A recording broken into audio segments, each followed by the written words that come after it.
Hello, everybody. This is the Gaming Scott. Welcome back to Tier List Tuesday. It is March 3rd, the first Tuesday of March. And this month, I'm going to be ranking all the board games in my game closet that I have played. There are a couple that I have not played yet. I also have maybe one or two in my wife's car, and I'm not sure what they are. I know Ticket to Ride is in my wife's car. I know I have that game though, so that's there. Um, and she said there might be a couple others. I'm not sure.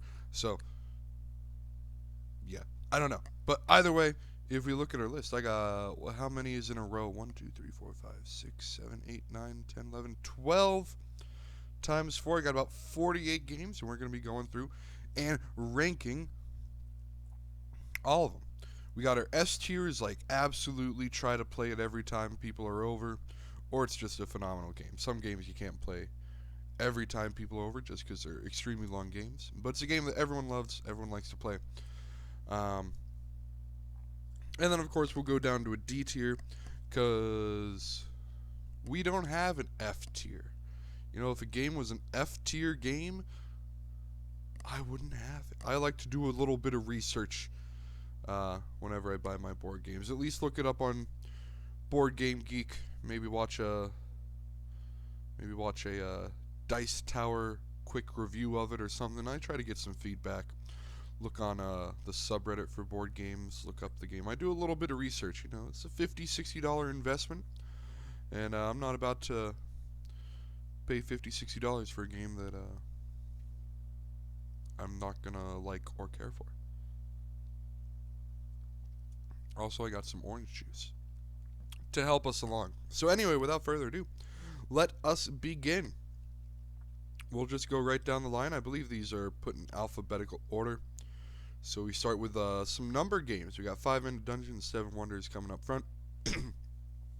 5 Minute Dungeon is interesting. Um, this is the first board game I ever backed on Kickstarter, and it turned out to be a blast. It's just a quick little game. Maybe the setup or takedown. Well, not the setup or takedown, but if you want to play two games in a row, um, putting everything back together might be just as long as the actual game itself. As long as everyone works together, though, it shouldn't really take too long. Maybe a minute and a half, 2 minutes, because you gotta reorganize all the cards into everybody's deck. But it's just a quick, as the name implies, 5 minute game where you just play a bunch of cards to try to defeat little cards that come up in a dungeon. And at the very end, you fight a boss. And let me tell you, um, it took us a long, long time before we beat the final boss. And we got the Kickstarter edition, so I think we had 7. We had like, well, no, it was the boss where you have like 50 cards, I think, because there were some extra bosses. Um, I forget, but it was a big Grim Reaper Scythe guy, the one with like 50 dungeon cards, and then it's like 2 mini boss cards per person in the game. And we had to have 5 people. We had to have 5 people. We tried it with 4 a couple times, but it was just no, no, no. You got to have 5 people to defeat the final boss. But we had a lot of fun with it. It was a great time. It's a quick little game if you ever want to pull it out and start off your board game day right. Um, it's a good game. I enjoy it. All right, so 5 Minute Dungeon. I'm gonna put that up in the A tier. Seven Wonders, the other number game. I think I'm gonna go right alongside it. It's Seven Wonders is kind of a staple board game. It's kind of the staple. What would you call it? Card drafting game. You get a hand of cards, pick one. Everyone passes their remaining hand to the left or right or something. It's just kind of a Seven Wonders is a staple, I think, in the board game world, in the board game collection. You got to have Seven Wonders, but it's balanced well. If you're listening to this, a common rule that even did take us a few games before I learned this. I didn't even learn it. Someone else. I played it with a different group of people, and someone else mentioned it. You can't have the same copy of a card. So, like, if there are two, you know, universities, you can't build two universities, and that's a rule that gets commonly looked over, I guess. Um, but that does alter the game a little bit, certainly, um, because you can't have two copies of the same exact card. Doesn't mean you can't have, especially in like the Act or Age 1 or whatever. Um, doesn't mean you can't have two cards that do the same thing, like maybe produce stone and paper, but they just have to be different cards. You know, like can't be the same exact card. Um, and it's just a very well designed game. Every now and then, um, it doesn't get pulled out a ton as of late. Well, as of late, I just haven't had many board game nights because I've graduated. A bunch of my friends have all started to graduate now, and so we're just spread out across not the world, but across the state, across the region. People are moving away, and it's hard to get everyone back together again. And I haven't found a new group of friends. I hate people. So making new friends as an adult is hard. Um, but yeah, we had a board game night actually a couple weeks ago or something. We played the Sherlock Holmes game. My buddy got that game and has been wanting to play it for a while. Um, so that was fun. But Seven Wonders is kind of a staple, I'd say, and just with all the other options I have, there's it's not the first to come out, but every now and then someone will get in the mood and be like, hey, let's play Seven Wonders, and I'll gladly always play Seven Wonders. All right. Next up, we got Above and Below once again. Gonna put that up in the A tier.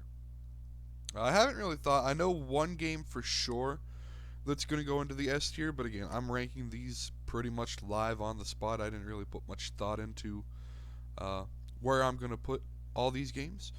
It's just kind of going at it live. So Above and Below it's a fun game. It is a very fun game. You have a little storybook with a bunch of scenarios. As the name implies, you have an above ground like little town and city, and then you can go below ground to go questing, adventuring, searching. And there's a big old storybook where depending on how many people you send down or what you roll on the dice, every like underground card has like 6 different numbers on it. You roll a dice, and whatever number pops up is a scenario someone will look in the adventure book and read for you. Um, and then you have a decision to make, and you can get better rewards depending on how many people you took or how well you roll. Like if you get, if you roll like a 4 or something, um, then you can get like 3 gold and a fish resource. And if you roll like a 7, you get like 6 gold and 3 bronze resources or something. I don't know. I don't think bronze is a resource. I know fish is. It's been a while since I played it as well. And yeah, you get a bunch of different townspeople that you can buy as well, which then you can go on to explore the underground, or if you just want to stay above ground and buy buildings and stuff. But going underground is pretty much a big part of the game, and that's how you get most of your resources. But yeah, every person, if they're an explorer, they have like so many things. Like if some explorers will have like if you roll a 2, you get 1 explore point. If you roll like a 4, you get 2 explore points, and a 6 is 3 or something. And that's how you get those extra rewards. Like if you roll a 4 or a 6 or 7 or something. It's not rolling an actual 6 or 7, but rolling so many explore points based on the villagers, the townspeople that you went to explore. And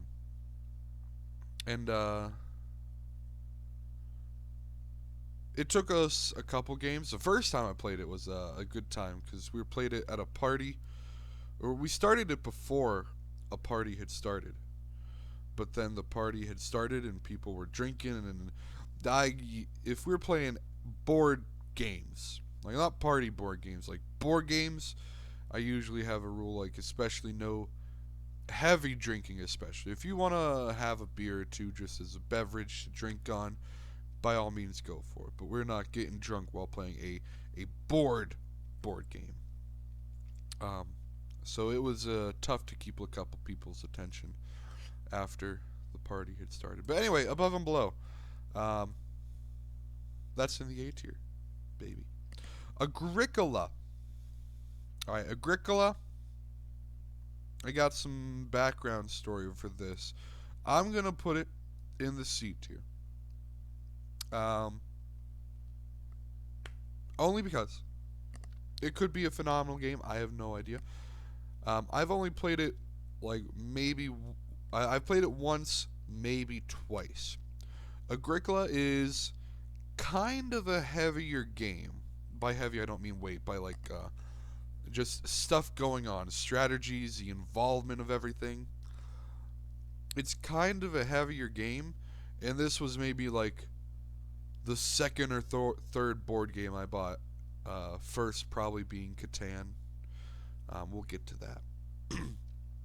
But yeah, Agricola was like maybe the second or third game in my board game collection, and I played it with my mom, just a two-player. I think was the first time I played it, and it was just very. It felt like a very heavy game. Maybe I don't know. It's not. I have more board game experience, and I could approach it with a new mindset, and like, I believe I understood it while reading the rulebook and everything, but just it does seem like a heavier game, and my mom, who I dragged into the board game world, may have not been prepared for it, and so she kind of maybe was a little bit confused, and that kind of brought my experience down. So Agricola, I've played it like once. It was the second or third board game in my collection. I enjoyed it. Like, I think it's a good game. I'd love to pull it out again. So this is a very asterisk mark. Agricola, like, I've only pulled it out once whenever I first bought it, and maybe a second time, I don't know. So this has an asterisk next to the C just because I've played it one time a long, long time ago. I'd love to pull it out again and give it another shot because I think from what I played with it, it was a good game. But it's just I don't think I played it with the right people because my mom was a little bit confused. All right, so Agricola, put in the C tier, but with an asterisk. I've only played it once. All right, here we go. This is a toughie. Yeah, you might be thinking it's a toughie for a different reason. No, Betrayal at House on the Hill. Another almost staple of a game amongst board gamers. I don't want my wife to be too mad at me. Because she was, well, whenever I showed her this list and I asked her to rank a couple games, she's like, well, S tier is definitely Catan and Betrayal. I was like, ooh.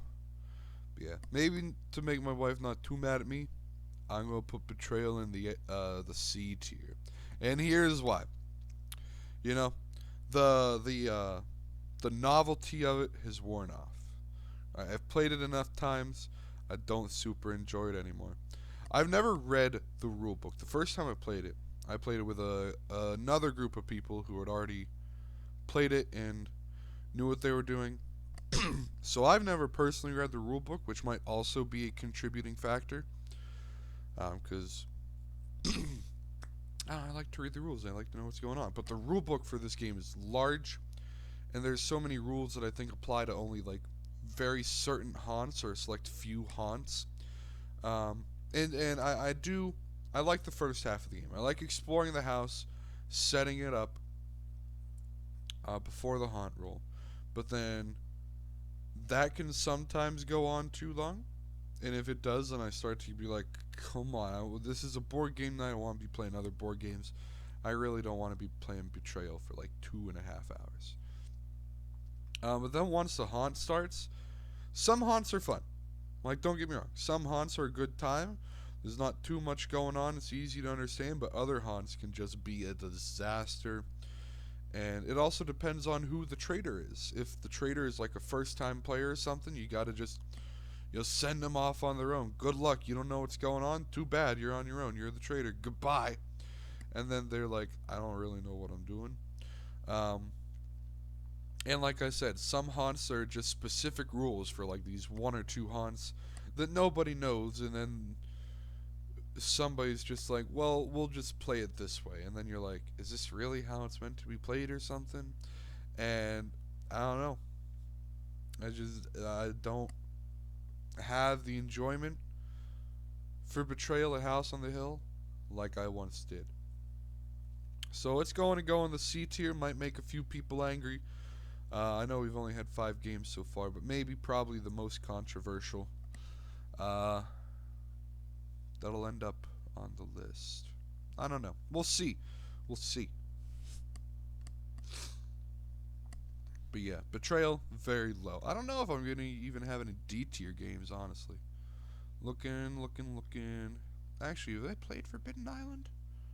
I don't know if I've played Forbidden Island. Anyway.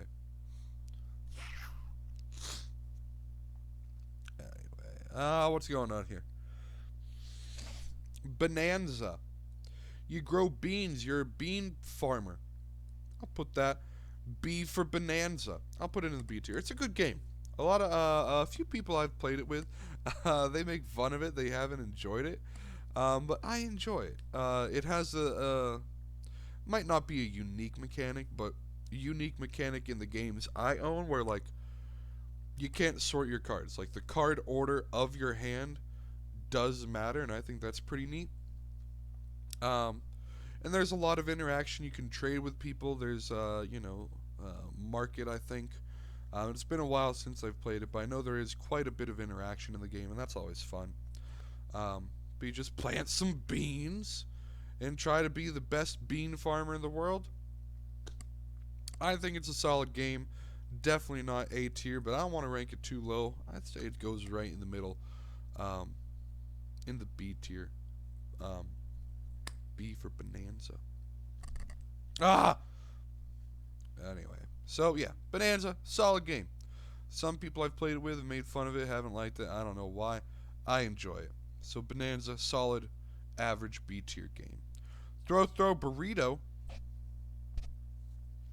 I also put this in the B tier. B for Burrito. It's also a good fun party game. I don't know. Because this is a board game list, I'm going to maybe rank party games slightly unfavorably. I don't know. We'll see when we get there. But Throw Burrito, not a bad game. Not like, it's not changing the world of board games or anything. It's not even really a board. It's a card game. But for these games, these exploding kitten creator games, like all they are, they're very they're gimmicky. Like that, maybe that's why I'm ranking this in the average tier. Like it is a fun game.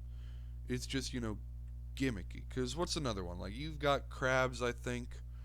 Exploding Kittens is fun. Like Exploding Kittens is a unique game. We'll get there. We'll get all there. But I have a couple of them. You got Crabs.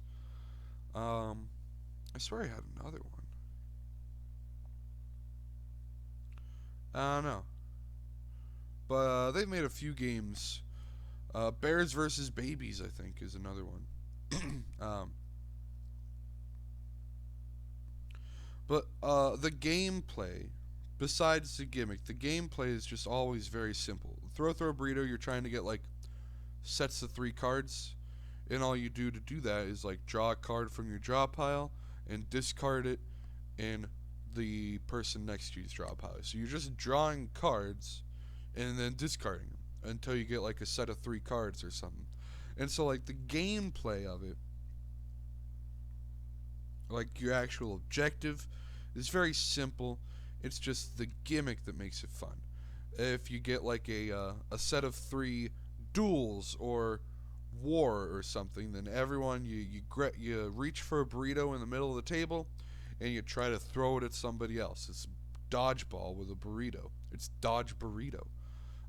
So these games, they're fun to play, but if you actually take a step back and think about what it is you're doing, the game's very simple. Like, it's a fun party game, but it's not revolutionary in the board game world. Your objective is very simple: draw cards until you get a set of three. But then, of course, you throw in the gimmick in there where you have squishy little burritos that you throw at people. It makes it a fun time. But if you take the gimmick away, then you're like, what's this game? You just draw cards until you get a set of three? Well, who wants to do that? Not really many people. It's just the gimmick that makes it fun. So, throw burrito. Definitely not a bad game because it's a fun time, but it's definitely not like, the best board game of all time or anything. It's because, the actual gameplay and the objective of it is very simplistic. Carcassonne. I think we got our first S tier, honestly. Carcassonne, I'm going to put in the S tier. Also, another staple. Carcassonne's a fun time. It's a tile-based game. You get to build, like Carcassonne, basically.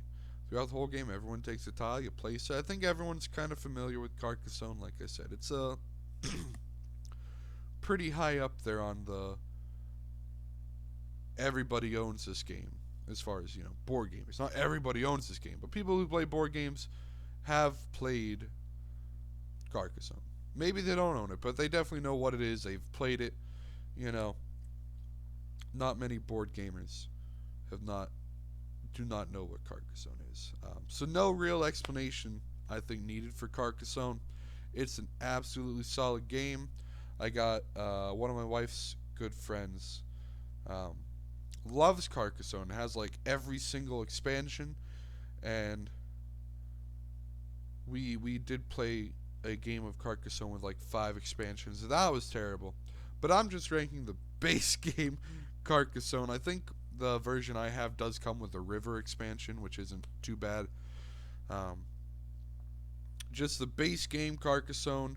Definitely don't play it with like every single expansion because it's a nightmare. But the base game Carcassonne by itself, I believe, is a solid, absolute S tier game. Gotta have it. I don't think anyone's going to be complaining if you pull it out. Everyone's always in the mood for a good game of Carcassonne. So that's going to be our first S tier game. Castle Panic.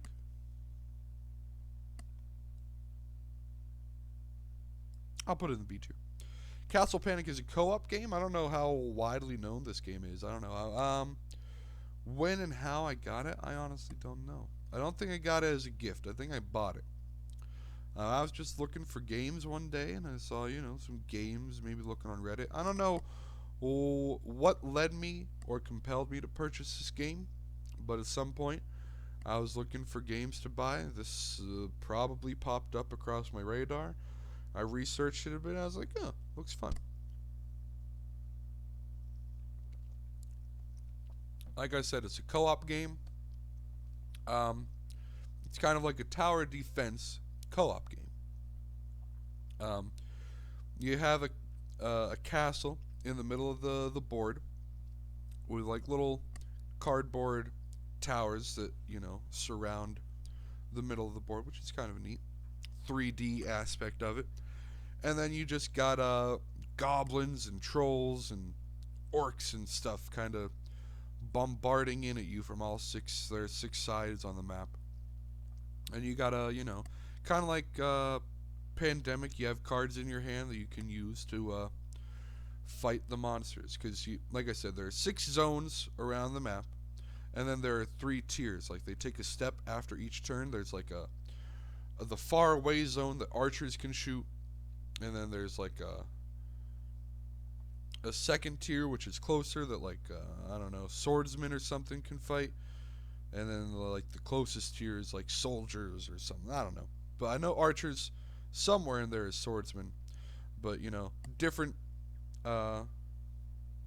different people, different cards can attack enemies in different ranges from the castle. And you just work together. It's a fun little co-op game. Definitely not terrible. Definitely, again, not a super awesome, great game. I put it in the average tier. Alright. So Castle Panic, that's going to be in the B tier. We're going to do Settlers of Catan. This is Cities and Knights, if you can't tell this expansion. Catan, you got to put in the A tier. It's definitely, I know people, board gamers, are going to complain about Catan nowadays because it is like the oldest board game. We're not talking about Monopoly, but it's kind of, I think, from what I know, Catan kind of started off this whole new modern era of board gaming, and it is absolutely a staple. Nobody has not played Catan. So Catan, for what it's done for the world of board games, it has to go in the A tier. People complain about it. There's a lot of dice and randomness and stuff involved. There's a little bit of strategy with your placement of cities and settlements, but otherwise it is just kind of, it's a very dice random game, so people knock it for that nowadays. But for what Catan has done for the world of board games, I think you got to put in the A tier. Maybe the B tier, but I respect Catan. And a lot of my friends still they enjoy a good old game of Catan, so I got nothing against it. It's an A tier game. Now Cities and Knights, also I'm going to put in the A tier. If Catan was in the B tier, Cities and Knights would make Catan an A tier game. If I didn't, maybe put, like I said, if I didn't respect Catan as much, I might put it in the B tier. But Cities and Knights makes it an A tier game. It adds a lot of new stuff to it. It's fun. It does make the game a little bit longer, but that's perfectly fine because I'm enjoying it more. What do you have? The resources are like the wood, brick, commodities, I think they're called, in Cities and Knights. You got 3 new commodities. You got like coins, fabric, and something else. I don't know. But commodities are cool. You got a nice little flip book that comes with it to build, upgrades that let you have certain powers or, effects if something happens. The new development card system is great. Cities and Knights just improves Catan tremendously, and I think it does make the game quite a bit heavier. Again, in terms of just thought and stuff. Obviously, it is an expansion, so it does make it physically heavier as well. But it's still Catan at heart, but it just makes it a lot better, I think. So I enjoy Cities and Knights a bunch.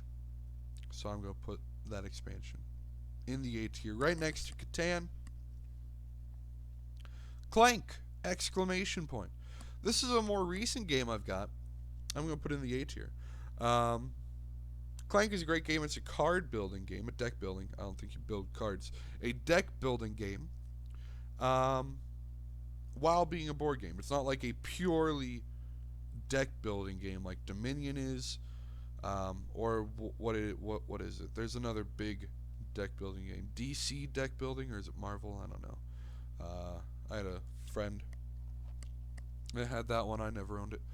But it's not just like a deck building game. It's a board deck building game, which makes it super awesome, I think. Because you're bored, your adventures, you're going down into a dungeon to try to claim some dragon's treasure. But every now and then, the dragon might wake up and attack, and you gotta, not die. And if you're underground too long, then the dragon's gonna eat you up and you lose. But that doesn't really happen too much in my 3 or 4 times I've played it. It just seems like a great game. The board game aspect of it is phenomenal. Combine it with a deck building game, I think it makes for a great combo, and it just makes a great game. I would definitely 100% suggest Clank if you haven't played it. I'm not sure. I think there's a bunch of expansions. I think Clank is pretty well known, but if you don't know what it is, look it up. Maybe buy it. It's a great time. Deck building and board game kind of adventure. There's a little bit of risk reward because right underground, there are treasures like right underground, but they're only like worth 5, 7, 9 points. But if you uh, travel and adventure really deep into the underground, then you can get like 25-point treasures and 30-point treasures. You can only hold one treasure unless you have an item like a backpack. But still, if you there's a little bit of risk reward. If you go deeper, you're gonna get more points. But then, of course, you have to travel back upwards and leave, and that'll take a little bit longer the deeper you go. But Clank, just two phenomenal ideas put into one game, makes a phenomenal game. Codenames. This is a party game. I'm going to put it up in the S tier. Codenames has been out for a few years now, but I think it is a great party game. It not a great party non-deduction game like Resistance, Secret Hitler, all those yeah. Is it Avalar or Avalon? Avalon is the Spyro world, isn't it? Avalar. I don't have Avalar. As you can see, we've gone through the A's already. I've played it once, but I never have owned it myself. But Codenames, it's very simple. It requires some thinking and stuff, and that's fun. But I think everyone kind of gets involved, and it's just a great time. You get 25 words, 25 cards with one word on them each, and you just set up in a 5x5 grid. You and someone next to you, you split up into two teams.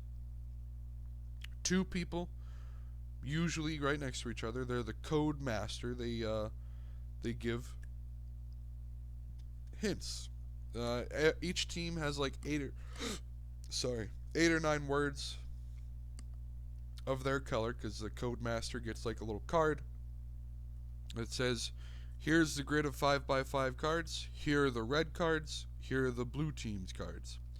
And you can only give one word clues to your team to try to get them to guess as many of your words as you can. And, I like to play it. Technically, I guess you could play it with 4, but I like to play it with at least 6. And again, I usually do an even number as well. Technically, you could do an odd, but then the teams are a little bit unbalanced, and that's no fun. So I like to do minimum of 6, because you got you and one other person or the code master, and then that gives the rest of your team at least 2 people to discuss amongst themselves what the word could be, or what the hint is trying to push them towards. Because if you just have 4 people, you got 2 people are the code masters, and you got one other person on your team, there's no one really to discuss your thoughts with. Obviously, the code master knows the word, so he can't discuss with the team. He's like, oh, this is what I meant by this, because you were the one that gave the hint. So you can't really, after you give the one word clue, the code master is done. The rest of their team discusses amongst themselves, like, oh, it's this word. So I think you gotta have a minimum of 6 players for this game. But it's just a fun time. You've got Crabs, made by the same people, I believe, who made Throw Throw Burrito. Again, I'll put that solidly in the B tier. Again, take the gimmick away. All you're doing is trying to get your hand made up of the same card. You got like 4 cards, I believe, and you're trying to get all four cards in your hand to be the same card. The gimmick here is you're split up into teams of 2. You split up into pairs. You usually sit across the table. Before the game starts, you and your buddy, your partner, talk privately and come up with some secret movement or code that only you and that person know. And so whenever your partner gives you the signal, then that means they know that you have 4 cards. And then whenever your partner knows that you have all 4 cards of the same, they tell them you've got crabs. And then they go, yay! Um, but the thing is, if other people, you can't make your signal like too obvious or something, because other people, if they pick up on your signal or think they've caught you doing the signal or just think they know what it is, they can also shout, "You've got crabs," and then they get the points uh, for you having all 4 cards of the same.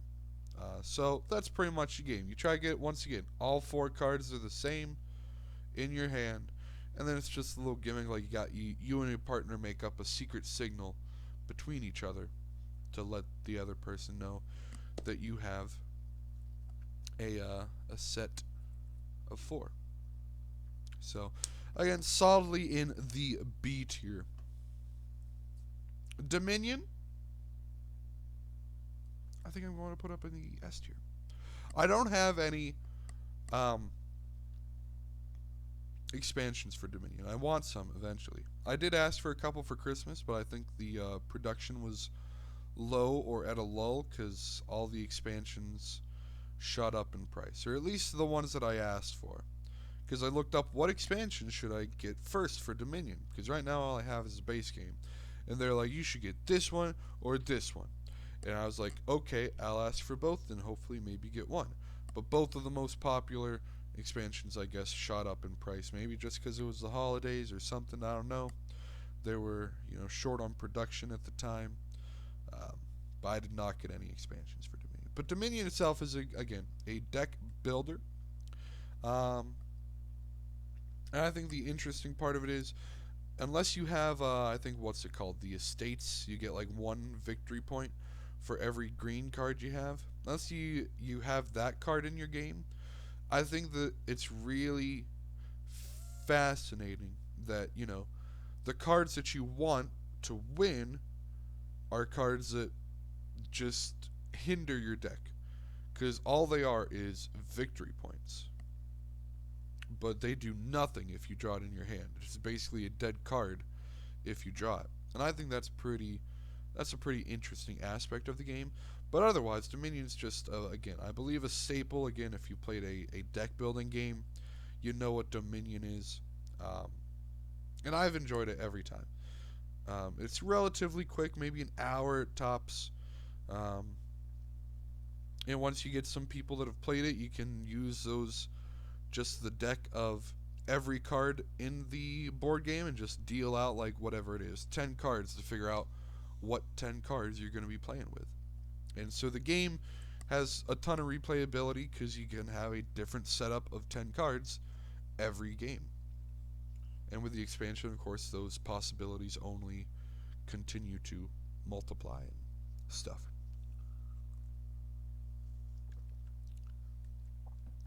So, Dominion, I'm going to put that up in the S tier. The Estates is also a relatively new game that I got. Maybe a few months ago. Not like very recently, but within the past like 6 months, 8 months.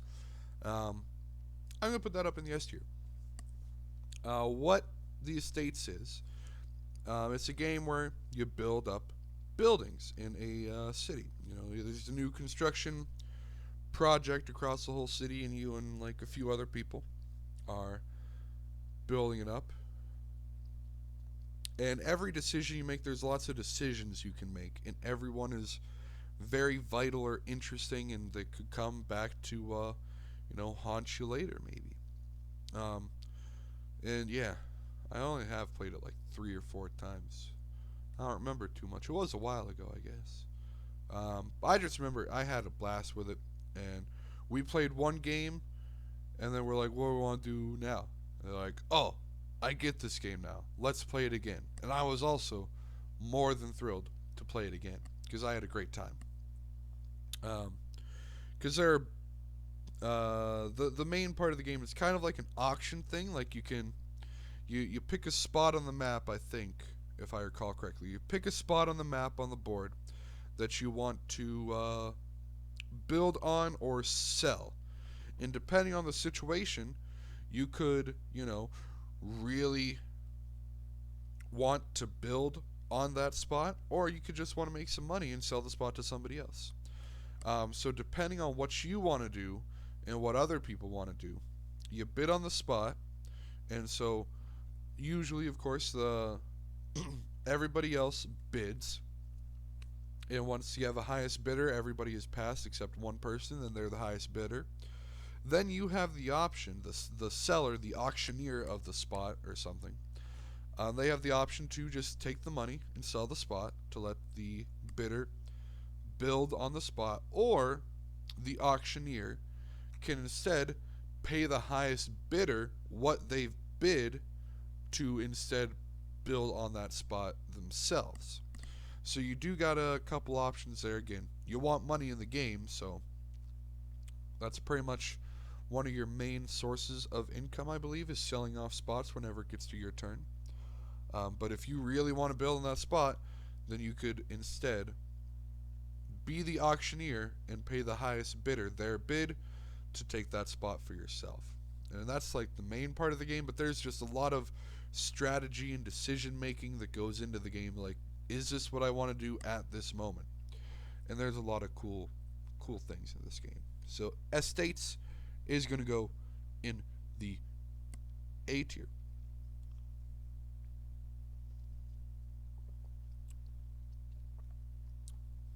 All right, Forbidden Island. Thinking about this now, I don't know if I played it. I'm gonna put it in the C tier.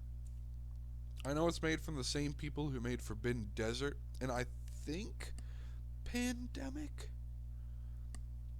Not 100% sure, but I have played Forbidden Desert, and I believe this is very similar to that game. They're all co-op games.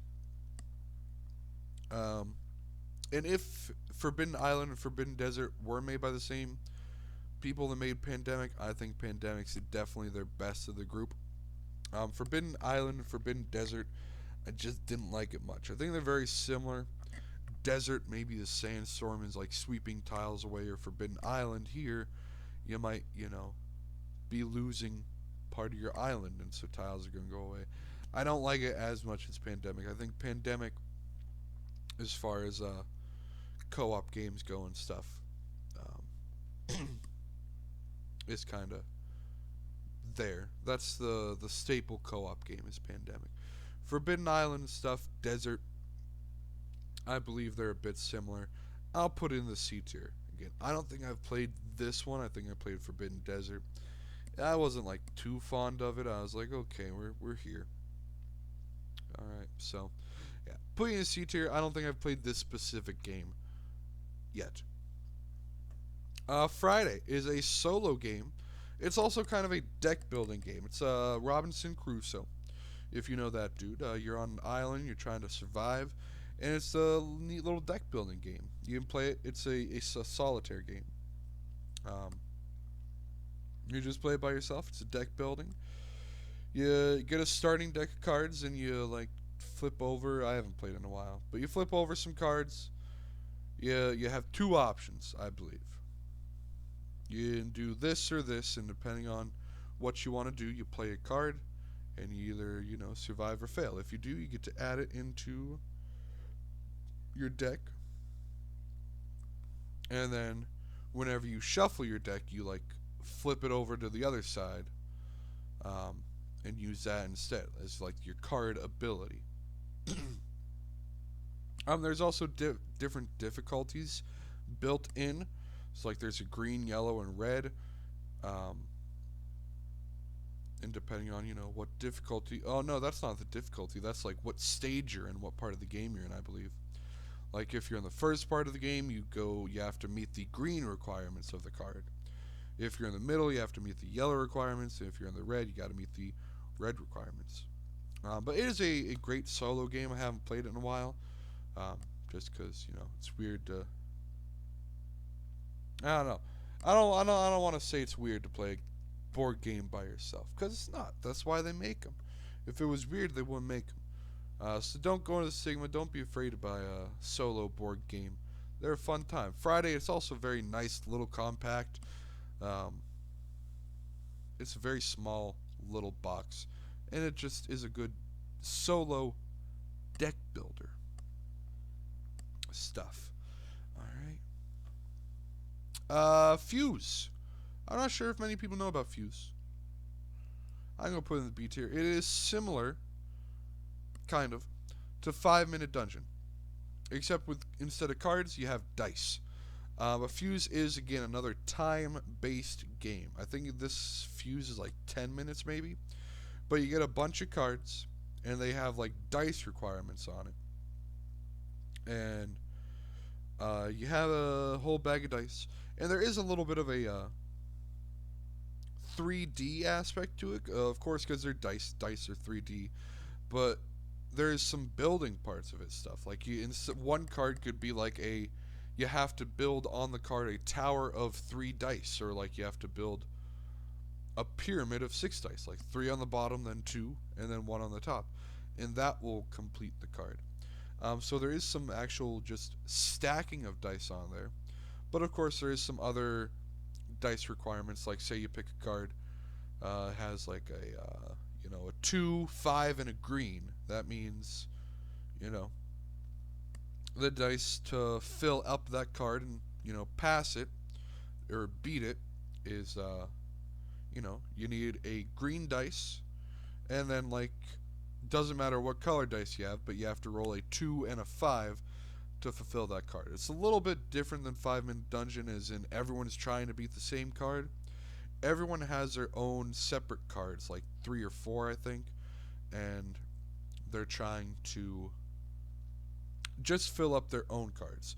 But then if everyone beats their cards, then I think they can help other people or stuff, and then they just got to,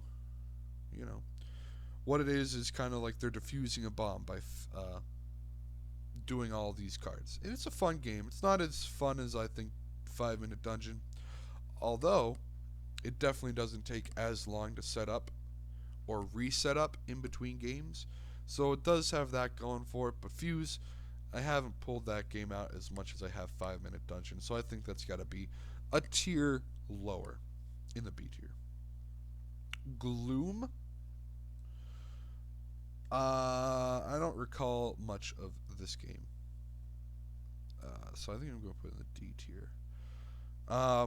Gloom. Again, I've only played maybe once or twice. It's just a simple little card game where you try to be the most miserable family that you can and make the most miserable family. Because you get these little transparent cards, which I think are cool. The transparency of the cards are cool. But then you just try to, it's called Gloom. It's not Gloomhaven. I know that's a game, but it's just Gloom. You just play cards on yourself and play happy cards on other people. It's just a weird little game. It's a simple card game. I don't remember many intricacies or anything. It's just you have a hand of cards. Hey, this is a miserable event. This is a happy event. I want to put the miserable event on my family and stuff, and play happy events on other families. And of course, there is more to it than that. There's some different points and things and restrictions on what you can and can't play. But you could pick up a card that's like, hey, you get married, and you're like, oh, I want to play that on this other dude, because the goal of the game is to make your family of cards as miserable as they can be, and that's why it's called Gloom. Anyway, so I only played it once or twice. Absolutely nothing special. I think it's just kind of a regular kind of old card game. Play cards on yourself, play cards on other people, and try not to die. I'm going to have a lot of A tier games, I think. Or at least I think I'm going to have a lot of A tier games. You might not. Oh my gosh, I haven't even gone through 24 yet. I might need to start speeding stuff up. But S tier game has to be really special. So Game of Thrones, the board game. That's the board game, not the card game. I know there's a bunch of stuff. Game of Thrones, the board game, I think I'm going to put it in the A tier. It is just a phenomenal game. A lot of going on. There's a lot of stuff going on. It's a very heavy game. But if you're a fan of Game of Thrones, the first time I played it, I enjoyed it. and I hadn't even watched Game of Thrones yet at that point in my life. But they're like, "Hey, let's play a game." I was like, "I don't know what's going on." I picked the octopuses. I picked the Greyjoys. I was like, "I'll go be an octopus or the squid or whatever it is." I had no idea what was going on, but I had a great time playing it. It was there again. There's a lot of stuff going on. It's a super mega ultra version of Risk. It's like Risk, but times 100. There's so much more stuff going on than Risk. Um, but you just try to conquer everybody else's land and territories to be the victor. I've had a great time playing this game every time we've played it. And another thing is, it can be a very long game. Most likely will be. Um, at least 2+ hours. At least 2+ hours. Um, you know. But Game of Thrones, excellent game. Had a great time playing it every time I've played it. Definitely don't pull it out too often. You got to pull it out with the right amount of people. But if you have the right people, it's just a blast. Ink and Gold. It's kind of a party game. It can be a large person game. I very much like this. This is, I don't know.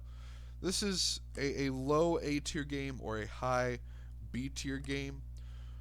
Just maybe to try to balance it out a little bit. I want to start being maybe a little bit stingier with the A tiers. I don't know. Ink and Gold I'd put as a high B tier game. It's kind of a party game, a quick game. A lot of risk reward gambling and stuff. There's a lot of luck. There's a decent amount of strategy if you want to equate strategy with luck at times. But there is randomness. But you're just searching through these Incan temples, and everyone's going together. But there are hazards. There's like spiders, there's mummies, there's like walls crumbling in or whatever. Um, and anytime two of the same hazard card comes up, then everyone has to leave, and they don't get to collect any of their treasure that they found so far. I think there's 5 adventures you go on, or whatever they're called, expeditions. Um, but there's risk reward. So like if one hazard card comes up, then people can start to decide whether or not they want to keep exploring or if they want to collect what they've earned so far and just leave. Because once you leave without getting 2 of the same hazard card, then you're safe. Alright? Whatever gold you've collected, whatever treasure you've collected, you have, and it's yours to keep till the end of the game and score as points. But if you keep going, then there's obviously the risk that you could get the second hazard card of the same card. So it's just a fun party game. It's very quick, but I've got it also rather recently, and pulled it out for the first time even more recently. Like maybe I got it 4 months ago, pulled it out maybe like 2 months ago. But people I played it with really enjoyed it. Oh no, maybe, I don't know. I was going to say we played it at a dinner. I don't think it was our little Thanksgiving dinner, though. It was someone we just made dinner for our friends one night. And by we, I mean my wife. I set the table. Alright, but Ink and Gold, solid B tier game. Istanbul. I think I also got to put in the B tier. I think this could very much be an A tier game if I played it a couple more times. I've only played it maybe once, maybe twice as well. But I really enjoyed it. I like the little red ruby gems. I think your board, I think the board can be randomized. I think they suggested the first couple times you play it, or just the first time you play it, you use a specific setup for your board. But there's a bunch of larger tiles. Think larger tiles than Carcassonne. But each tile is a specific place in the town of Istanbul. And all you're trying to do is collect the most rubies, red little gems. And you make movements per turn and do whatever's on the tile.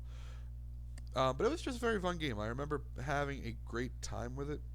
Um, there's a decent amount of stuff going on in the game, but I don't know. Like I said, I've only played it once or twice, but I remember absolutely having a good time with it. Um, because yeah, every place there's like maybe 16 or 20 tiles that make up the board, and there's like little gambling parlors or some tiles. There's a market where you can just trade stuff. Like I said, if I played this a couple more times, it might be an A tier game. But as you can kind of tell, I'm having a hard time describing and remembering what was going on. So for now, at this moment in time, I'm going to have to rank it a B tier game. Exploding Kittens, shut up. It's in the A tier. I don't care. No, it's a party game. I know it's a silly little game. People make fun of me. I got a story about that. Um, what I call it, how I describe it, is it's like Russian roulette, but a card game. Because all you're trying to do is just draw a card and hope and pray that that it isn't an exploding kitten. And the first time you draw one, you have a diffuse card as long as it wasn't stolen. Um, but otherwise, you're dead and you're out of the game. And I brought this in to school towards the end of last year, especially for like my pre-cal classes. We were just kind of doing nothing and we were done. Um, or if people had free time, I kind of like, hey, I got some board games. Why not play some board games? And I told my kids what it was. And then there was a game club after school, and we played that. And the principal came in and he's like, "Oh, what's this game we're playing?" And the kid told the principal, "It's like Exploding Kittens." It's like the teacher explained to us. He's like, "It's like Russian roulette, but with cards." I was like, "Oh, don't tell the principal that. Oh no, that's maybe not." And nothing really came of it. I was like, "It's not Russian roulette. There's no guns. There's no shooting. It's fine." Just I was like, okay, maybe just save that description for out of school human beings. But yeah, the kid was explaining. He's like, "Oh, the teacher." He's like, "Oh, it's basically like Russian roulette, but with cards." I was like, "You don't want to tell the principal that I'm letting you play something like that's like Russian roulette. Obviously, there's no gun, there's no shooting, but still, maybe." But Exploding Kittens, it's a great time. I pull it out if we ever need a quick little game. People are happy to play it.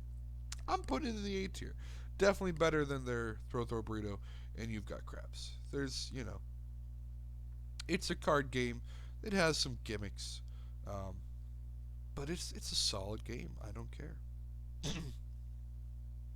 Lost Cities, also A tier. It's a two-player card game, strictly two-player card game, and there's so much thought and strategy that goes into some of your decisions. Um, it makes for a great game. There's like 5 different color cards. You got a deck of like I don't know, 60 cards or something.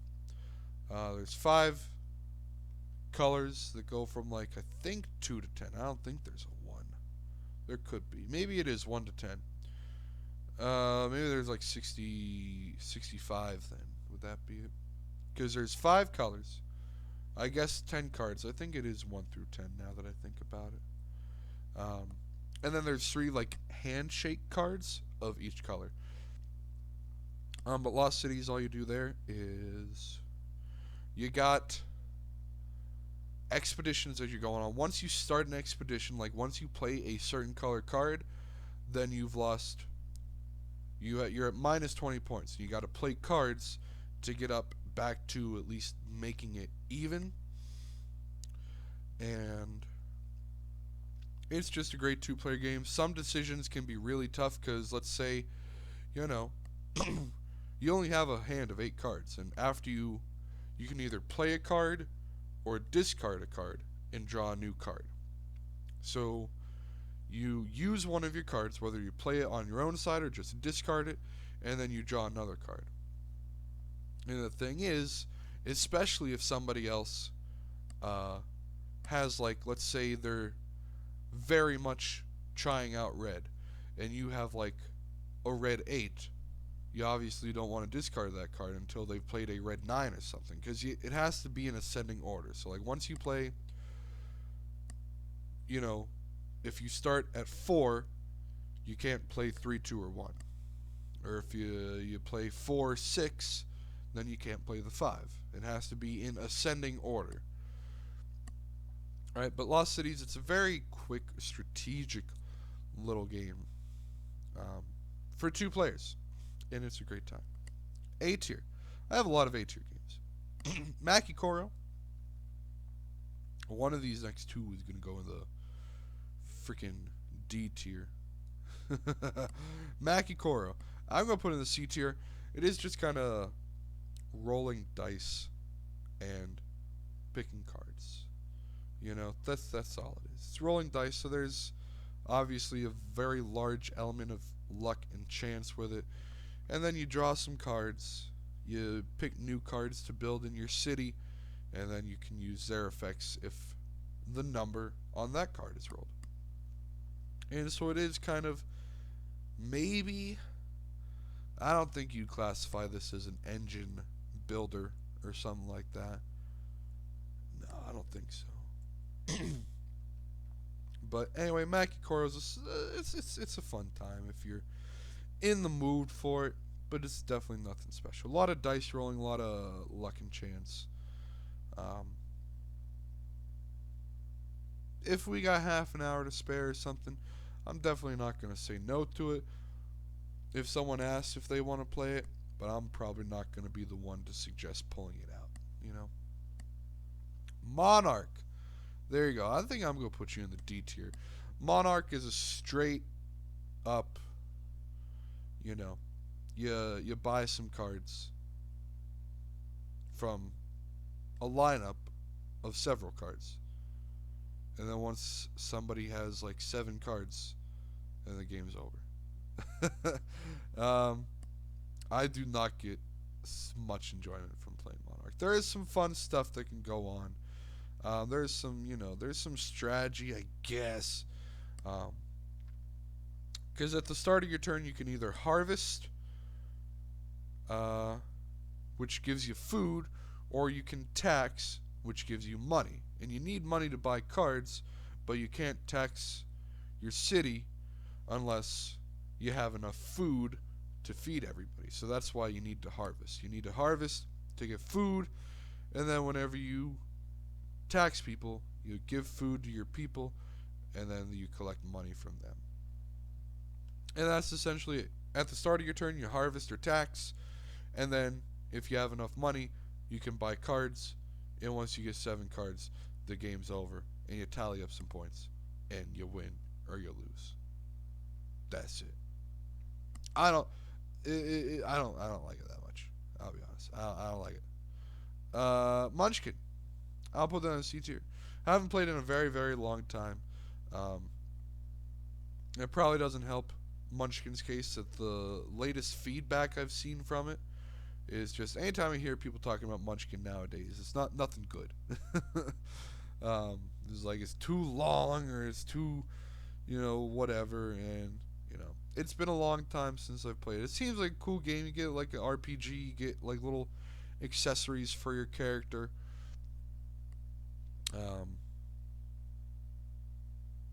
You try to beat up monsters and get points and get the 10 points and whatnot. Anyway,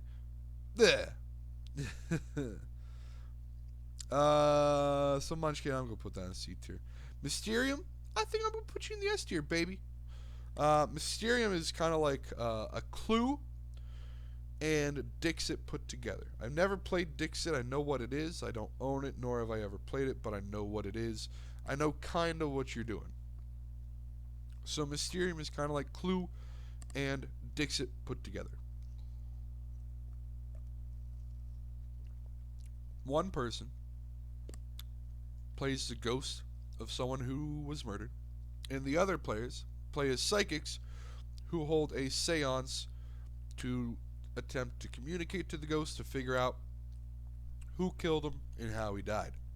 Or she, I don't know, the ghost.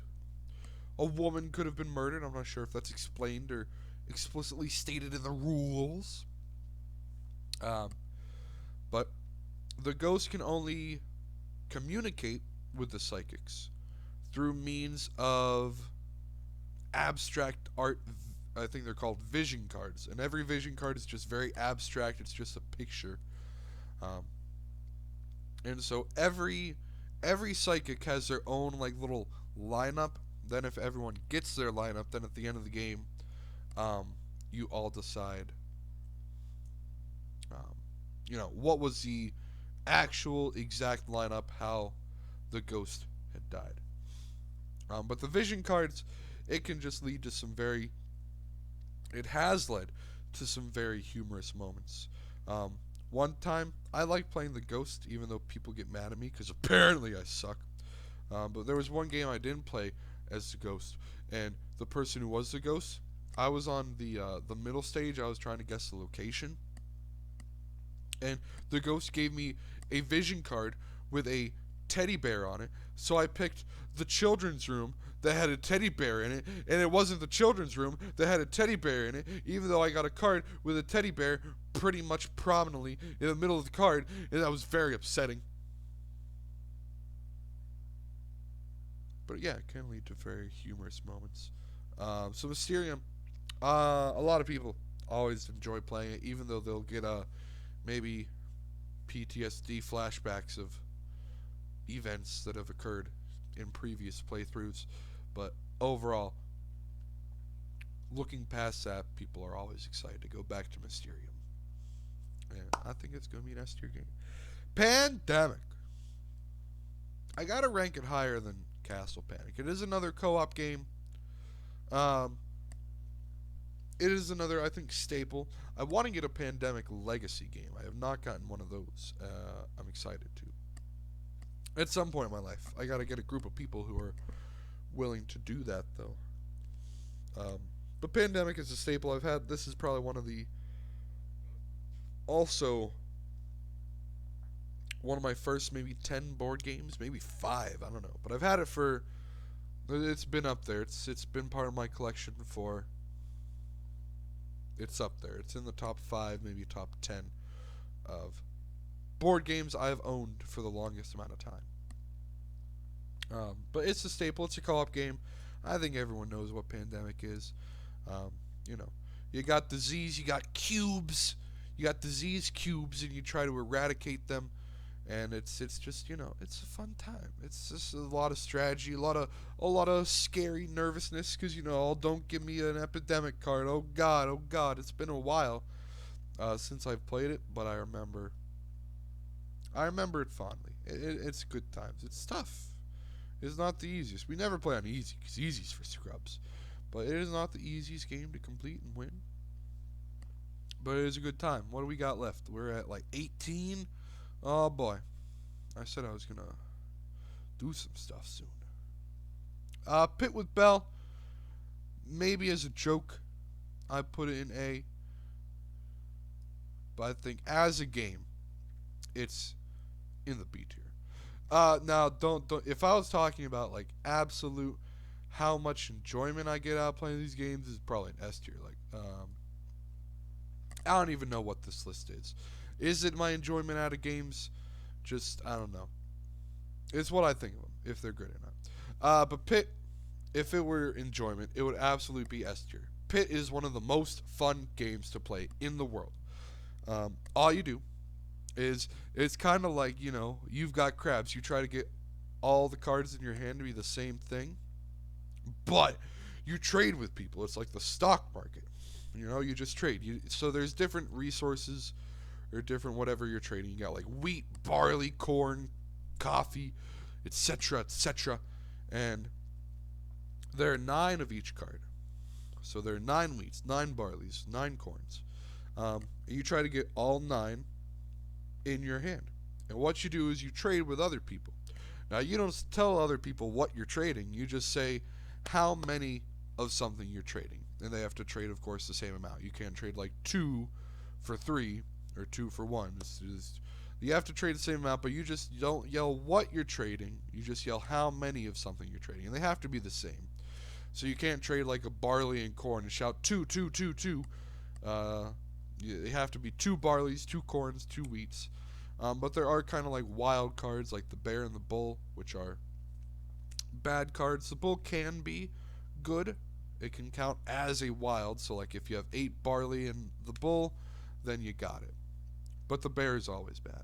But it's just a great time. You start off, every round starts off, everyone's shuffling through their cards, organizing their cards. Two, two, two, two, two, three, three, three, one, one, one. And then by the end of the round, you're like, two, two, two, oh, two, two, three, three, pit, damn it. And then it's just a great time. That's how I've played it, at least. That's my experience playing the game. And it is just the best. Pit. Power Grid. I'm gonna put you up in the S tier, buddy. I love Power Grid. It is such a good game. Power Grid. There's a lot going on. You got on the board, kind of location, control. Like you want to have control over your interconnected grid of power in the cities and stuff. You want some. It's not really map control. Like you're not taking over other people's stuff, but you want a nice little area of the map, preferably an area that's cheaper to build onto. But you got a changing economy in your resources. You got nuclear power, trash, and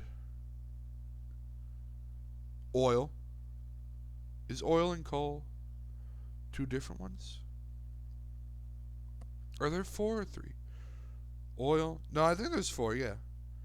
Because you got little black barrels, you got cubes, you got trash is like a hexagonal, or maybe octagonal.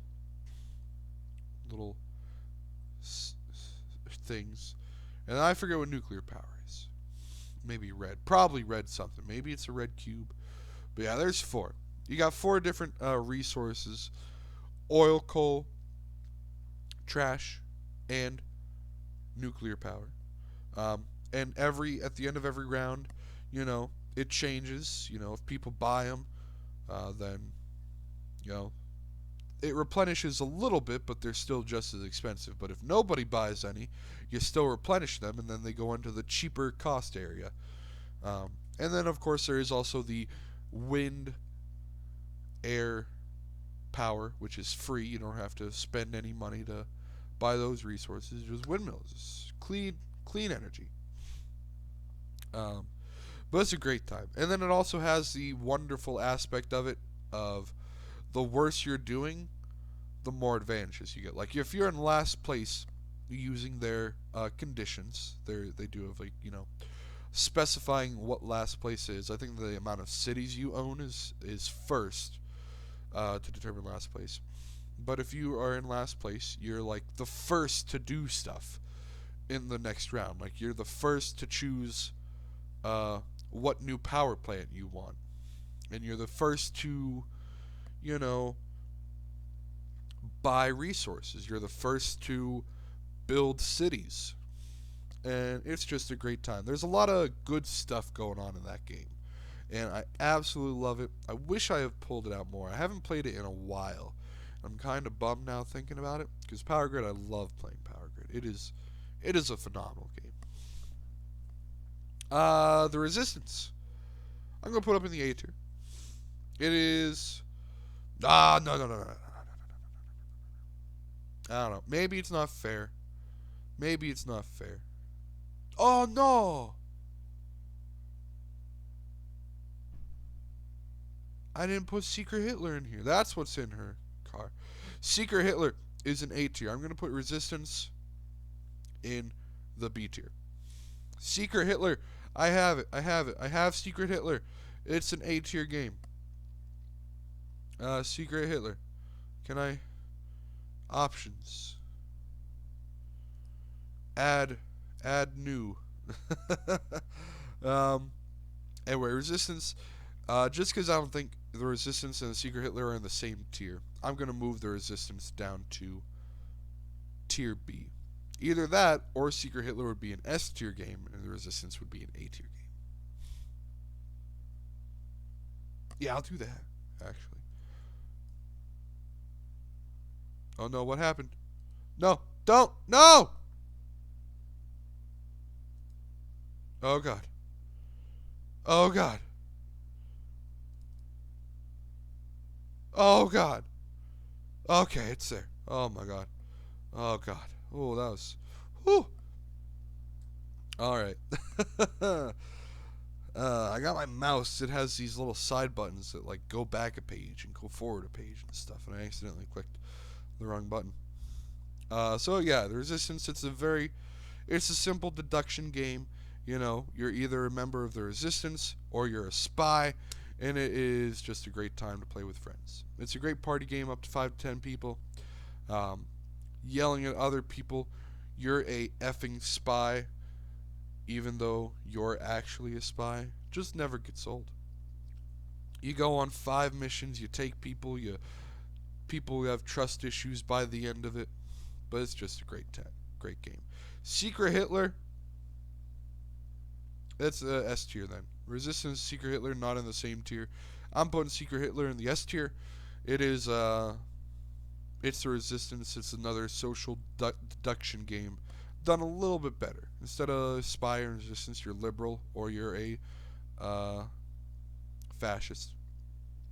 And then there's also a secret fascist role, Hitler, obviously.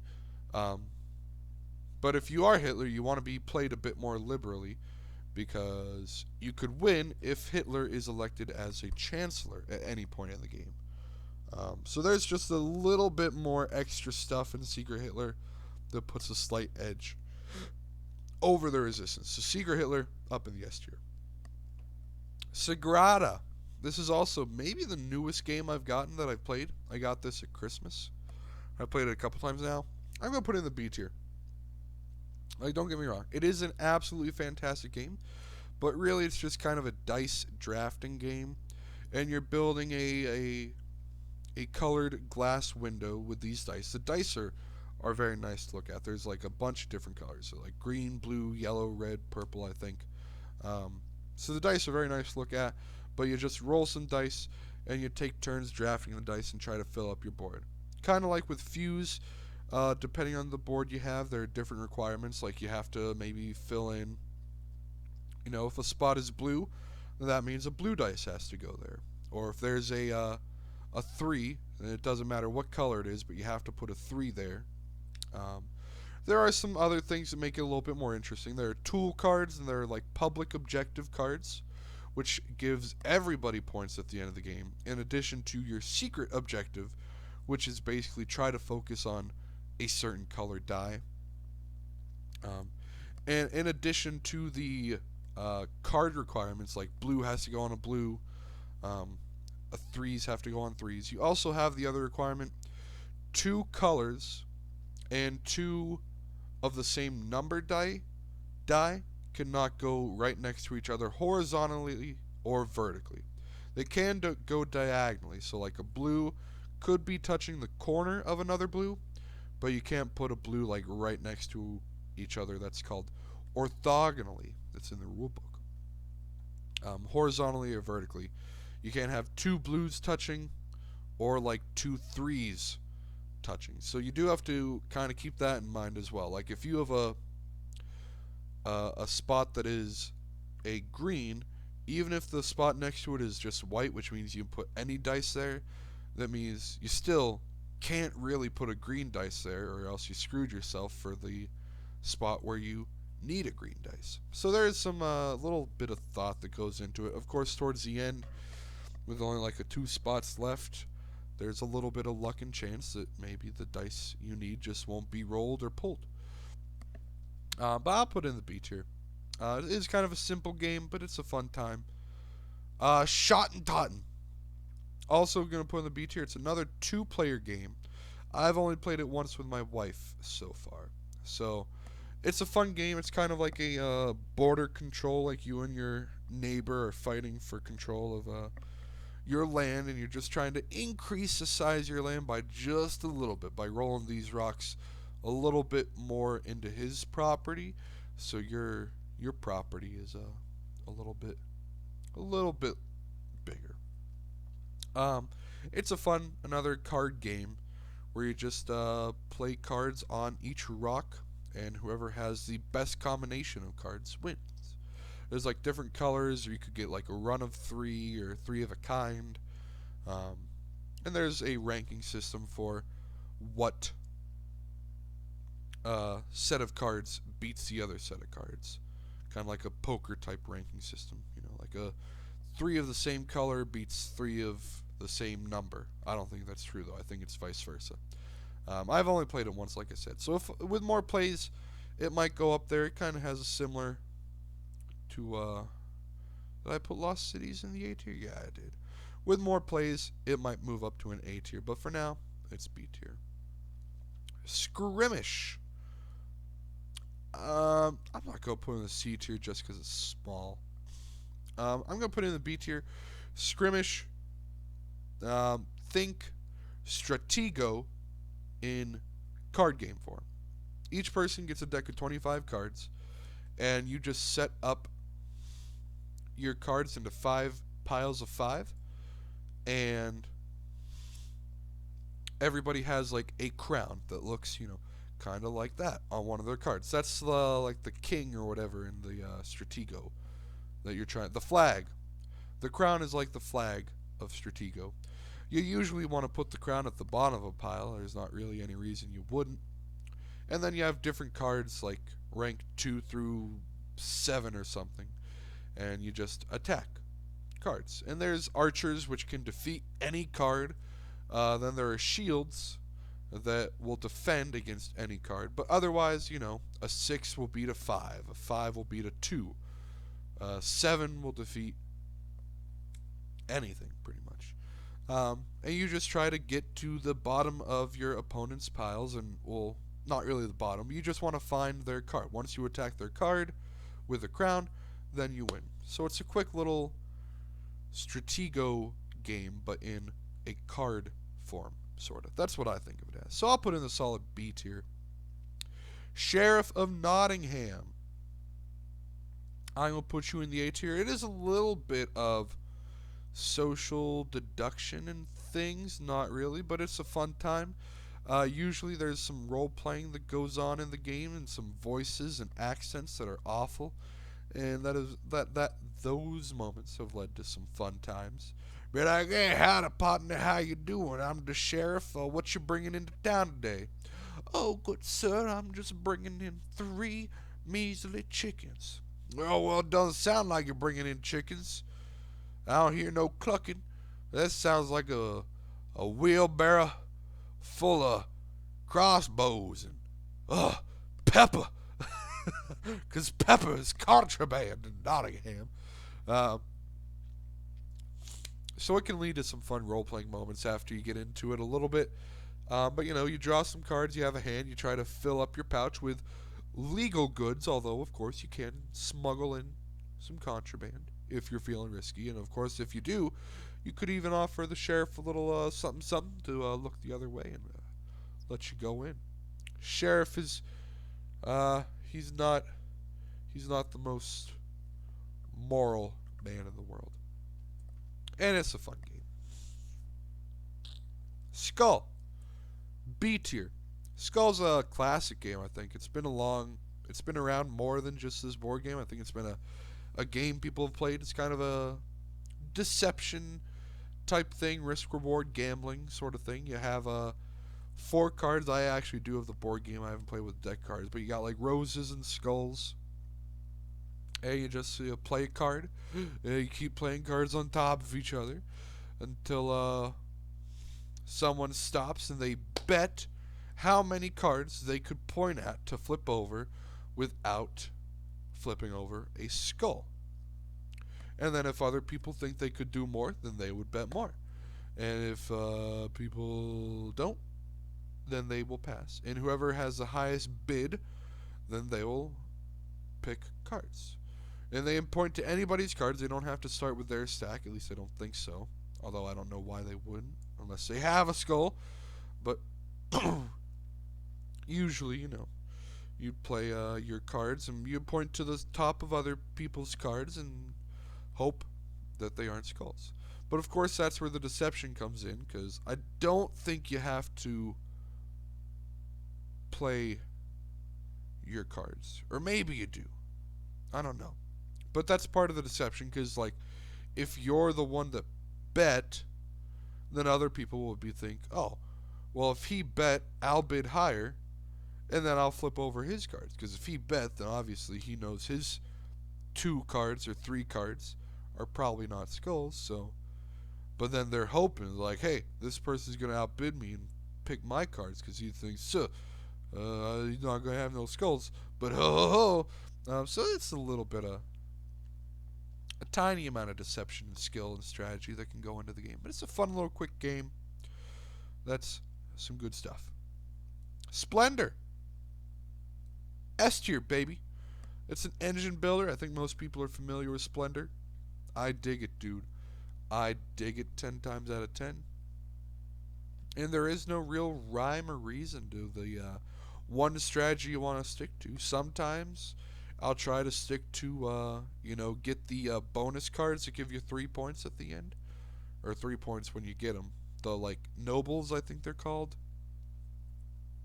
Yeah, so sometimes I'll try to go for the noble cards and do that. Other times I'll just be like, hey, give me as many cards as you can, and hopefully I'll just get up to 10 points.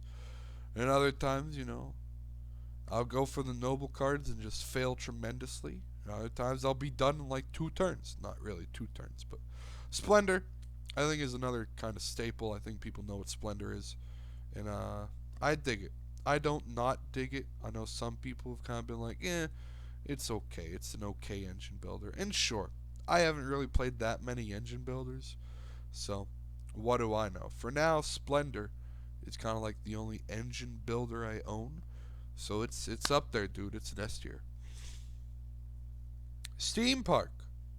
I'll put you in the A tier. You build a theme park, which is just the best. All right, I love the theme of the game. I love Roller Coaster Tycoon. So building a theme park in a board game, I was like, oh boy, sign me up. Unless this was on Kickstarter, I didn't back it on Kickstarter. I don't know if this happened on Kickstarter or not, but so yeah, I just bought it because I was like, oh, Steam Park, build a theme park as a board game, heck yeah. But there's a bunch of good stuff going on there. You get you get these 3D rides, so it is actual rides, which is an awesome component of the game. And then there's some chance in there as well. You get a bunch of people in a bag and you try to pull people out. There's some, high tension rolling of dice to get the little tokens and icons and actions that you want on your turn. And depending on how fast you roll the dice and get the actions you want, then that will determine the turn order. So if you're the first person to get the dice rolls that you want, you grab the first player token for that round, and you build up your park. It's a great game. I think it's pretty well known. I definitely don't think it's a staple. I don't think everybody has this, but I definitely recommend it. It's a good time, especially if the idea of building a theme park entices you. And if you can't tell, Steam Park, it does kind of have a steampunk kind of aesthetic to it. Stone Age, also in the A tier. I've wanted this for a while. I finally got it, I think, last year. I bought the app on my phone before I got the game. That's how I kind of test out some of these games. I'll see if they have an app on it. And if they do, which is like $6, $7 maybe, I'd gladly spend $6, $7 to figure out if I want to spend like $60 on a board game. But I even did a little bit of research beforehand on Stone Age. It's a worker placement game, which again I know is what Agricola is. But again, I've only played this once. But I played the app. I loved it. It's a worker placement. You get different resources. You get food. You got to feed your people. Then there's like stone, clay, gold, and you got to build up these huts and stuff. Build buildings to get victory points. But there's like little boat cards that also give you fun activities. Like if you buy a card, you could roll 4 dice, and if you get a 6, you get like extra food for free every turn. If you roll a 5, you get a tool for free. And there's little upgrades that help you, during your turn and life. And of course, there's a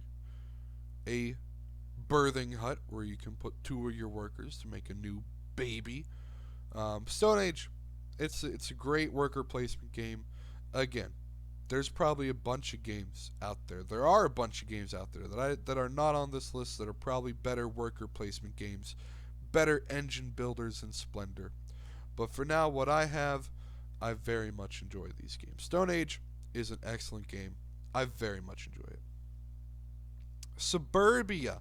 I was very excited because in addition to building a theme park, these city builders like City Skylines and Sim Cities back in the day, I just enjoyed them. So the idea of Suburbia was a great thing. I'm going to put in the B tier because, again, I cannot tell you anything about this game, really. It's been so long since I've played it. I have played it more than once, but it's been so long. I know there's like hexagonal shapes. There's like you build on your city. There's a bunch of hexagon tiles like Catan, and that's how you build your city. Other than that, I don't remember much of this game, but I know it is. I think I had fun, but I haven't pulled this game out off the shelf in a long time. And that's another game kind of like Power Grid that I'd like to get off the shelf. So the difference here, I don't know, Power Grid, I absolutely remember. I know I love it. Suburbia, played it more than once, but not more than 5 times. And it's been way too long. I've played Power Grid more recently than Suburbia. Suburbia, at least, maybe 3 years? 2.5? It's been a long time since I've played Suburbia. So I'm just going to put in the B tier just because I'm not sure exactly how long it's been. And I don't remember much of it. Sushi Go. I got to put you a tier lower than the Seven Wonders. Sushi Go is just kind of a Seven Wonders light version. Kind of introduces you to those card drafting mechanics, but with like cute little sushi characters. And it's a fun little cute adorable game. You play 3 rounds, kind of like with Seven Wonders, I believe. And whoever has the most points at the end of the game, you'll win. But it does have the similar stuff. I think. Actually, I'm not sure if there's like a science equivalent component. I do think there is a war military equivalent in a Sushi Go. But it's a cute little game. It's kind of Seven Wonders light. Yeah, Sushi Go, B tier. Talisman is worse than not worse than Suburbia as in bad, but it's been even longer since I've played Talisman, and I don't even remember freaking anything. So all I know is there's a little bit of dice rolling. I think you move around the board, and you try to get to the center of the board and fight like a dragon or something, or claim the super treasure.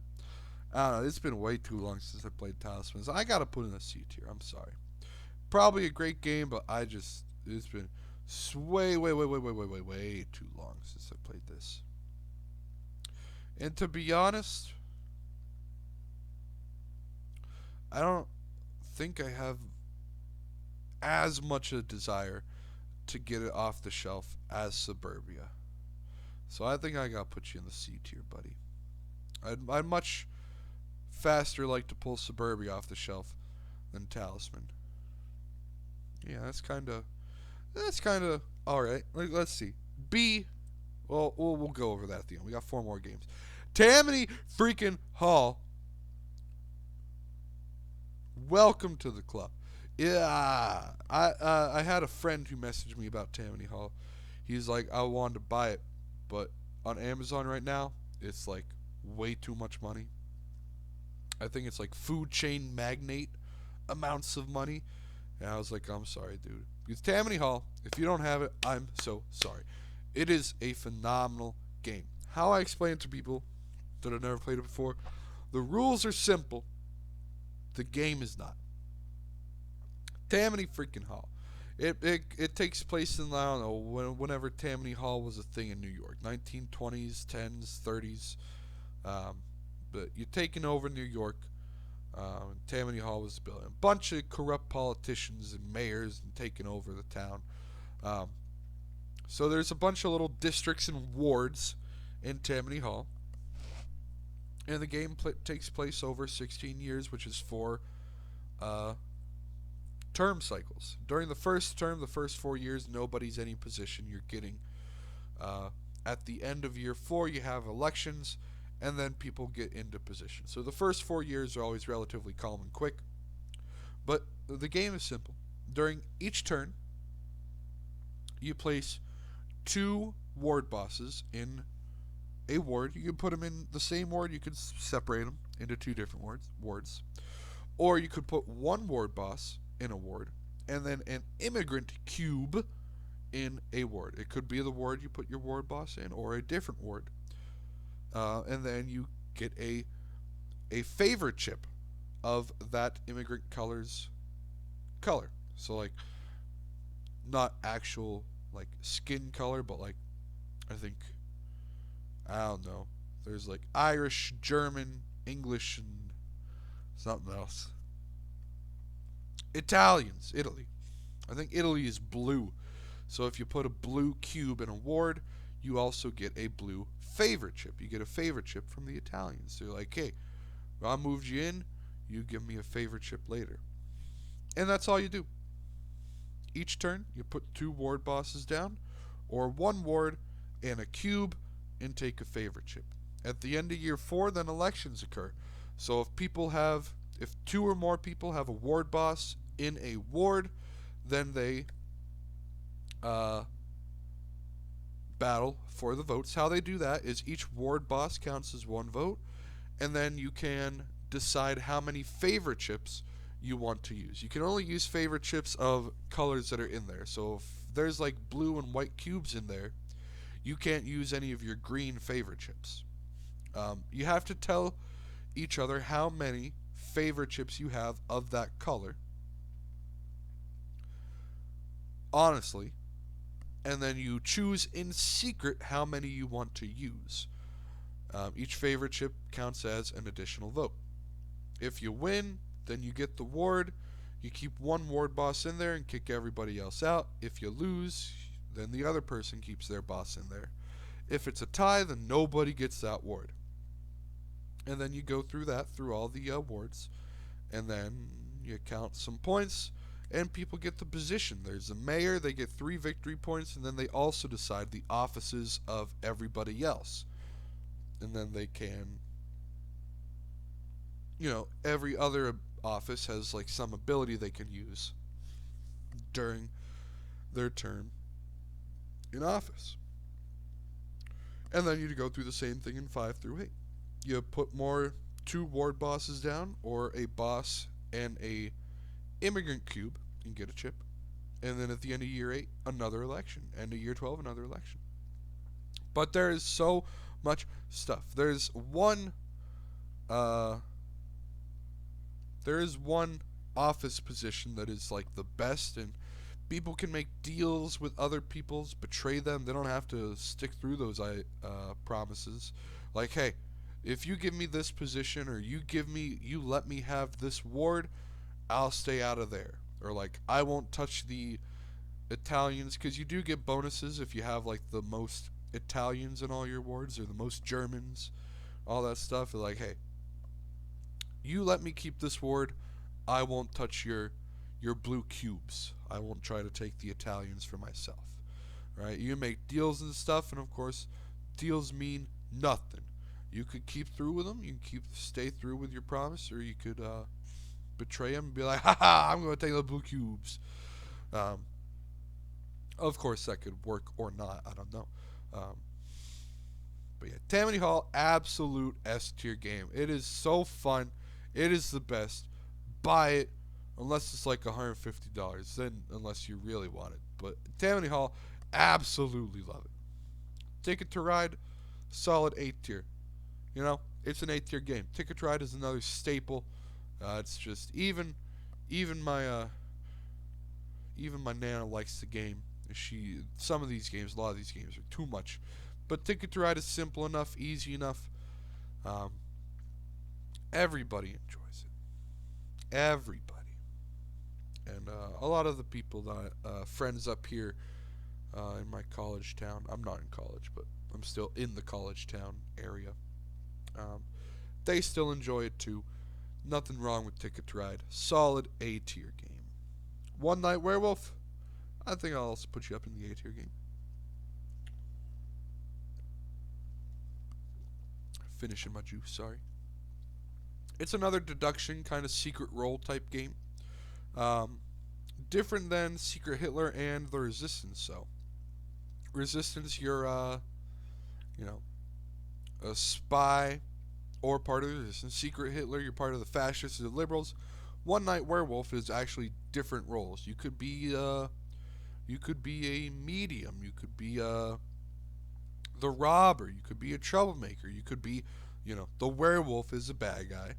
You could be a villager who just does nothing, which is kind of a scapegoat for the werewolves. Or you could be, a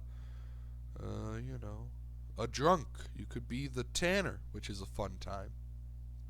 And so there's more than just two roles fighting against each other. Here it is the villagers versus the werewolves, but the villagers have a lot of different roles. And so depending on your role, everyone closes their eyes. And there's an app that tells each role to wake up and do their ability, and then they do that. And so after you wake up, you don't look at your new card, which is maybe the one knock against it. I don't know. Because sometimes it can be really easy, like,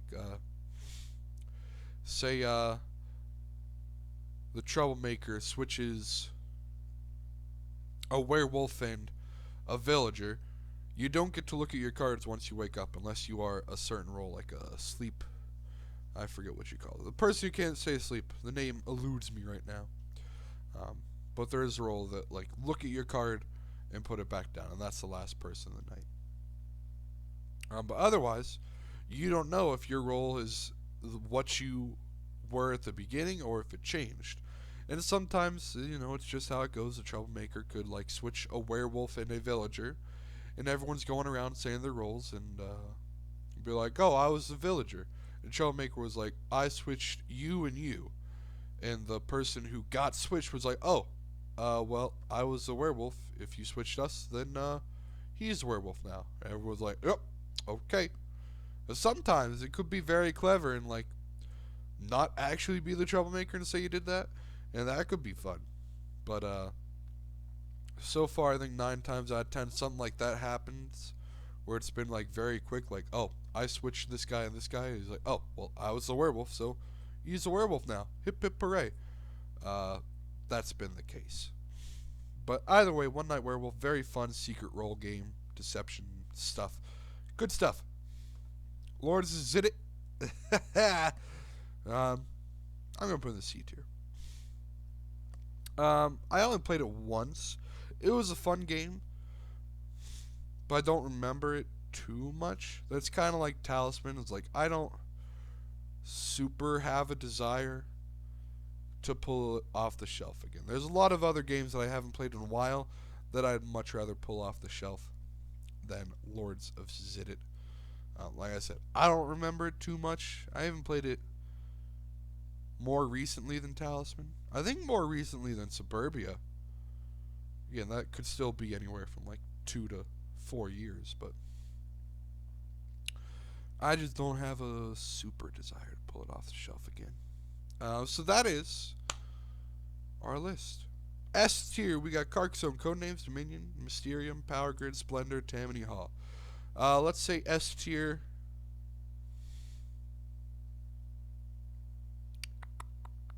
S tier are games. You know what? Sorry, Carcassonne. I'm going to move you down to the A tier. S tier are games I will 100% absolutely always be willing to play. Like, anytime, any day. If you want to play these games, I'll play them. And that's why Carcassonne, I was like, there's sometimes I just don't really feel like playing Carcassonne. So that's our S tier. We got 6 games up there. A tier are games I'll gladly play, especially if we're having a big old game day. At least probably 1 or 2 of these, depending on their length, is going to find their way out to the table at some point. And that's why Carcassonne, if it's the base game, it's relatively quick. I'll play that. But A tier is a game I'm always happy to play. Never any complaints on my end. Good stuff right there. All right, B tier. These are games I will certainly enjoy. Maybe not everybody else at the table is going to enjoy it. Looking at Bonanza. People make fun of Bonanza. I enjoyed it. But these are games I also relatively enjoy and would pretty happily play. But there's, a bunch of games, obviously in the A and S tier, that I'd rather play before these games. But these are games I'm still happy to pull off the shelf and bring out to the table. C tier games, these are games that, I'd probably play, but I'm definitely not going to be the one to suggest, hey, let's get out Maki Koro. Hey, let's get out Agricola. Some of these games, like I said, mainly Agricola, are games I would like to see come out to the table again. Agricola, maybe. I don't know. Maybe I should move Agricola up to the B tier, but again, it's still been way too long. I think it gotta, for now, in my personal opinion, I think it gotta stay in the C tier. But these are games I'm definitely not gonna suggest we pull out. And I mean, I'll play it if they're out, but I'm not gonna be too excited. In D tier, Gloom, like I said, only played once or twice. It's just And Monarch is the other game. D tier is games I'm going to be like, I'm going to try to suggest as many other games as possible to pull out instead of pulling out this one. And so Gloom, I've only played that with my family at home like once. So I don't think I've even ever played it with people up here. But Monarch, I do have a friend, a buddy who kind of likes that one. And so Monarch is pretty much the only game where I'm like, you know what? Please, let's not do this. It's too simple. It's not good. I don't know. This is very my opinion list. But yeah, Monarch, I'd say, is probably the only game I'm like, can we just please not do this and do this instead? But otherwise, that is my list of 48 board games. Hope you enjoyed it. Please leave your comments and stuff below. Stuff you agree with, stuff you change, stuff you absolutely disagree with. I don't know. Also, don't forget Secret Hitler is up in the S tier. So yeah, thanks for watching. Hope you enjoyed. Like I said, leave comments, feedback, anything you want. Give me ideas for a tier list for April. I don't know what I'm going to do yet for April. But that is my 48 board games, 49 including Secret Hitler. Thank you for watching. This is Game Scott. Hope you enjoyed the video. I'll be back the first Tuesday of April, which is April 7th. Oh, April 1st is a Wednesday, so yeah, you gotta wait the longest amount of time. April 7th, I'll be back with another tier list. Leave me comments, suggestions for things. I don't know. But yeah, here is my board game tier list. Thank you for watching. This is Game Scott. Like and subscribe, all that stuff. Enjoy the rest of your day. I will see you next time. See ya.